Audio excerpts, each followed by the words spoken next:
దేవుని యొక్క చిత్తం ఏమిటంటే మనం ఎల్లప్పుడూ ఆయన యందు సంతోషించి ఆనందించే వారముగా ఉండాలి అని. ఎప్పుడైతే మనం ఆయనలో ఆనందించలేకపోతామో అప్పుడు దేవుని మందిరంలో వీఆర్ యూజ్లెస్. దేవుని మందిరంలో మనం వాడబడనేరం. దేవుని మందిరంలో మనం ఎందుకు పనికి రాకుండా పోతాం. తోటకూర కాడల మాదిరి సాయంకాలం అయ్యేటప్పటికి ఇట్లా వాలిపోతాం. ఎందుకు ఉపయోగం ఉండదు మనం. సో సంతోష ఆనందములు ఎప్పుడూ పెళ్ళుగుతూ ఉండాలి.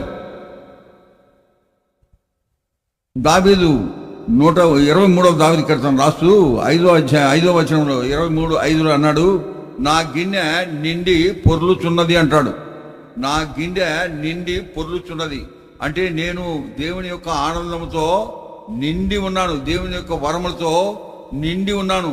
నిండి ఉండడమే కాకుండా అవి పొర్లి పారుతున్నాయంట. అంటే దానికి అర్థం ఏంటంటే ఆ గిన్నెలో ఉండేది నీ కొరకు, పొర్లి పారేది ఇతరుల కొరకు. అది నీ గిన్నె నిండకపోతే ఇతరులకు నీ ఏ విధంగా ఆశ్చర్యకరంగా ఉంటావు. ఆ కారణం చేత ఎల్లప్పుడూ you should rejoice in the lord. ఎప్పుడు ఆనందిస్తూ ఉండాలి. పరిస్థితులు విపరీతంగా ఉన్నా, పరిస్థితులు మనకు అనుకూలంగా లేకపోయినా, పరిస్థితులు ఎంత దుఃఖకరమైన, ఎంత అనారోగ్య పరిస్థితుల్లో ఉన్నప్పటికీ దేవుడిచ్చినటువంటి ఆనందాన్ని మాత్రం అవి స్పర్శించలేవు. దేవుడిచ్చినటువంటి ఆనందాన్ని తాకనే లేవు. వాటిని మనం డిస్టర్బ్ చేయలేదు. అలాంటి ఆనందాన్ని దేవుడిచ్చినాడు. Untouched, uninfluenced by anything that happen to us. So దేవుడిచ్చినటువంటి ఆనందాన్ని మనం పదిలపరుచుకోవాలి.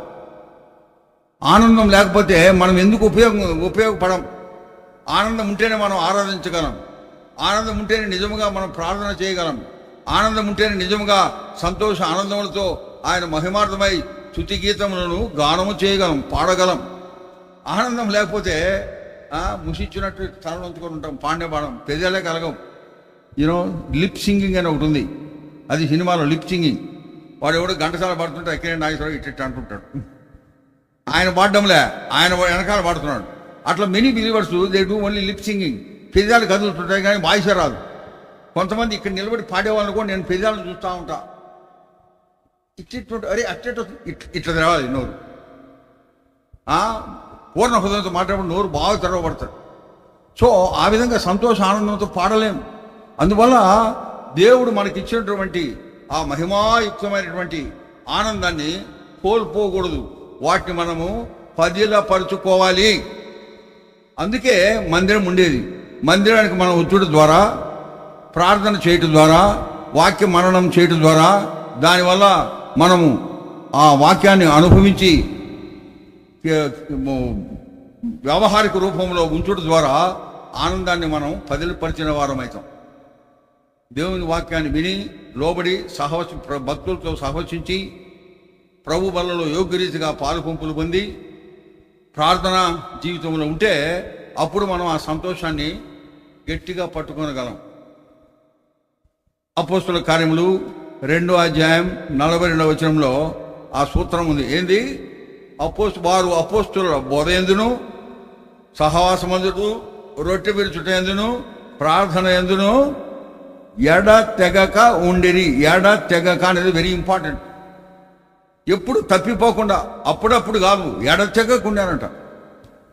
ఎట్లా? దేవుని యందు, వాక్యమందు, సహవాసమందు, రొట్టె విరుచుట యందు, ప్రార్థన యందు ఎడతెగక ఉన్నారు. ఆ కారణం చేత వాళ్ళు యెరూషలేములో దేవుని యొక్క సువార్తను నింపినారు. వాళ్ళ ప్రాణాలే ఎంతో భయంకరంగా ఉండే, వాళ్ళ ప్రాణ హానికి ఉండే, వాళ్ళు ప్రాణాలే తెగించి సువార్తను ప్రకటించినారు. వాళ్ళ గురించి ఉంది, they have turn the world upside down. ప్రపంచాన్ని తల్లకిందులు చేసిన వారు ఇక్కడ కూడా వచ్చినారంటారు. అంటే వాళ్ళు ఎవరు? పామరులు, విద్య లేని వారు. అపోస్తలుల కార్యం 4:13 ఉంది, పామరులు, విద్య లేని వారు, కానీ వారు యేసుతో కూడా ఉండిన వారని వారు గుర్తించినారంట. అది ఇంపార్టెంట్. యేసుతో ఉండిన వారు. మన దేవుడు మనకిచ్చినటువంటి చెప్పనసక్యము కాని మహిమాయుక్తమైన ఆనందం మన హృదయాల్లో పదిలపరుచుకోవాలి అంటే, మన హృదయంలో నిత్యము ఉండాలంటే ఏం చేయాలి? ఆయన్ని స్తుతించాలి, ఆయన్ని ఆరాధించాలి, ఆయన నామం మహిమార్థమై జీవించాలి. అది ఎప్పుడు సాధ్యమవుతుందంటే 2:42 మనల్ని మనం పాటించినప్పుడు. కేవలం వినడము, దాని గురించిన జ్ఞానం పెట్టుకోవడమే కాదు, వ్యావహారిక రూపంలో. అందువల్ల నేను అంటుంటాను, Christian life is a life of practice. వ్యావహారిక రూపంలో ఉంది క్రైస్తవ జీవితం. అంటే మనం ఏదైతే చదివినామో, ధ్యానించినామో, ఏదైతే మనం విన్నామో అది వ్యావహారిక రూపంలోకి రావాలి. It should manifest in our day to day life. It is only then we will be bubbling with joy. Our cup would be full of joy of the Lord, bubbling. And అది పొర్లి పారేది ఎవరి కొరకు? ఇతరుల కొరకు.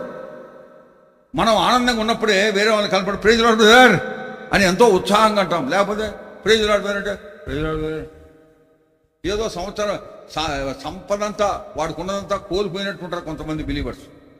అరే దేవుడిచ్చిన ఆనందం పోయిందా? అంత త్వరగా ఎట్లా పోద్ది? అది నిజంగా నువ్వు మారుమనసు పొందినావా, పశ్చాత్తాపడినావా, పాపాలు ఒప్పుకున్నావా, అప్పుడు ఆనందం, దేవుని ఆనందం నీ హృదయంలోకి వస్తుంది. అది పొర్లి పారాలంట. అంటే ఇతరులకు కూడా ఆ ఆనందాన్ని నువ్వు పంచుకునేటట్టుగా ఉండాలి. ఆ విధంగా దేవుడు మనల్ని చేసినాడు. కానీ అనేక మంది వీఆర్ సెల్ఫ్ సెంటర్డ్ పీపుల్. నేను, నా భార్య, నేను, నా పిల్లలు, నేను, నా కుటుంబం, నేను, మా తల్లి తండ్రి, అంతే. ఆ సర్కిల్లోనే తిరుగుతూ ఉంటారు. We have to have burden for the whole universe. అది అంటే హోల్ యూనివర్స్ అంటే అందరూ పోయి ప్రపంచం అంతా తిరగగలమా? అది సాధ్యం కాదు. ఏం చేయాలి? ప్రార్థన చేయాలి.